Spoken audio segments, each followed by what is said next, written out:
Friends, welcome to my channel. Don't forget to like and subscribe. It's not difficult for you, but it's nice for me, and we're starting. When Daryl and his family moved in next door, I immediately disliked him. He was a professor at a local college and was as arrogant and selfish as most of the professors I studied with. His wife Judy, on the other hand, was as sweet as anyone. She was a little plain. She always had her hair in a bun, and it seemed that every dress she wore was a shapeless bag. But she was sweet, and I liked talking to her. She and Daryl also had a 16-year-old daughter who was a walking dream. Kara was only 16, but she looked and acted like she was 21 years old. I lived alone. My wife, with whom we had lived for 11 years, ran away with the drummer of a rock band, a guy 10 years younger than her. I hadn't heard from her and hoped I never would. If she had just left for another 6 months, I could have filed for divorce because she left me, and I would have got the house and everything else, and this fool would not have received a cent. In addition to living alone, I also worked from home, which gave me a lot of opportunities to watch Kara sunbathing in a bikini. The teasing little fool knew that I was watching her and tried her best. From the window of my home office, I could look directly over the privacy fence, and more than once I saw her looking in my direction when she turned over on the blanket to tan. Every 5 minutes she rolled over and spread her legs a little wider. She knew what she was doing to me, and I came to find out if her mother knew it. As I said before, I liked Judy, and I liked talking to her. She had only been living in the neighborhood for about 2 weeks when one day I heard her swear, if damn can even be called a swear word. When I looked outside, I saw her fighting with her lawn mower. I went out to see if I could help her, and found that she had poured water into her. I took a wrench, pulled out the plug, cleaned it, and put it aside. I told Judy that we needed to let the fumes evaporate from the tank and invited her into the house for coffee.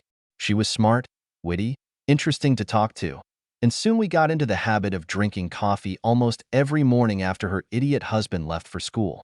I was smart enough to keep my dislike of this asshole to myself because I liked Judy's company and I didn't want to send her away. We had been doing our little morning ritual for about 6 months when one morning Judy asked, "Does she bother you?" "Who? What do you mean? Is Kara bothering you?" "I know what she does when she assumes you're working in your office. Maybe just a little bit. Please remember that even though she has just turned 17, she is still a child. She may be trying to be 21, but she's still a kid." "I know. And I also know what happens to guys my age when they get involved with girls her age. You have nothing to worry about, but don't expect me to ignore this view." But I started ignoring the view from the window because it became too distracting. I installed blinds, and whenever Kara left the house, I pulled them shut. This, of course, infuriated her, and she began to look for new ways to tease me. The fear of prison was the only thing that kept me from pushing her through the door. Another time, she came up to me fully dressed and offered to wash my car for $5. I did my best to stay out of her way and stay away from her. It was hard for her to find someone with whom something could happen, and it wasn't me. But fate has its own way of putting what you don't want right in front of you. It was Saturday night. I was walking my dog and, walking a block towards the house, I noticed movement in a car parked 2 houses away from mine. There was a series of burglaries 2 blocks away, and everyone on our block was in neighborhood watch mode, and I slowly headed to the car. The 2 people in the car were too engrossed in what they were doing to pay attention to anyone outside, and I managed to get close to them. These 2 people were Kara and one of her boyfriends. They were trying their best to have fun. There's nothing criminal here, and I was a good guy. I had no intention of spoiling their holiday. But my dog had other plans. He started barking, and the boy opened his eyes wide, saw me, and desperately tried to push Kara away. Kara looked around, saw me, and her face paled. I turned and walked away, and then I heard the car door slam. The engine started, and footsteps followed me. I turned around and saw the car turn around and disappear into the street, and Kara was running after me, trying to button up her blouse. "Are you going to tell my parents?" I just looked at her and she said, please don't tell them." I wasn't going to do it, but she didn't know that, and I was mean enough to let her think that I would do it. After all, this little fool was deliberately teasing me, and I felt I was entitled to a little revenge. I looked at her sternly and was about to say something when she said, "Please don't tell them, and I'll find a way to thank you." I was already starting to think about how she could do this when her all-seeing, All-knowing mother came running to help. "Go inside, young lady." Judy gave me a long look and then turned to follow her daughter into the house. I never found out how Mom knew something was going on, but the next morning Judy came for coffee and asked me what was going on. I told her about the neighborhood watch and that I had approached the car. I saw two children kissing and turned to leave. There was no threat to the area, but then a dog barked and scared the children. Judy gave me another long look. "I cherish my baby very much, and I see that for some reason she is very much in love with you.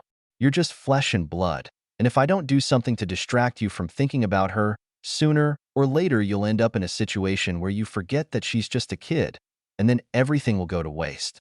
She stood up, did something with her hair, and it cascaded down her waist. She pulled the shapeless bag she was wearing over her head, and I saw the most fantastic body I've ever seen. Kara was great, but her mom made her look like a child. "Stay away from my child, and I will belong to you for as long as you want." I was sitting on a chair, too stunned to think, and Judy came up to me and knelt in front of me, and then looked into my face and asked, "Agreed?" "Agreed." I barely managed to croak. She was like fire and did her best to burn me down. That morning changed our morning coffee routine forever.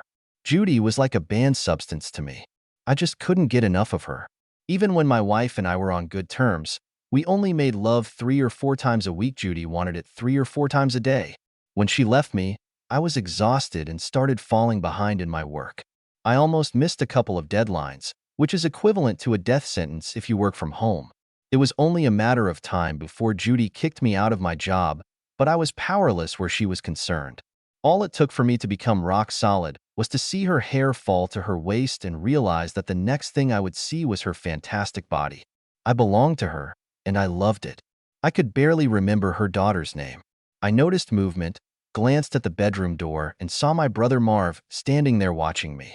He began to undress quietly, and I realized what was going to happen. It wasn't the first time Marv and I had made love to a girl together. He silently approached Judy from behind, grabbed her hips in one quick movement, and entered her. 3 servings of my liquid lubricated this path, and in one strong movement he plunged into it up to the hilt.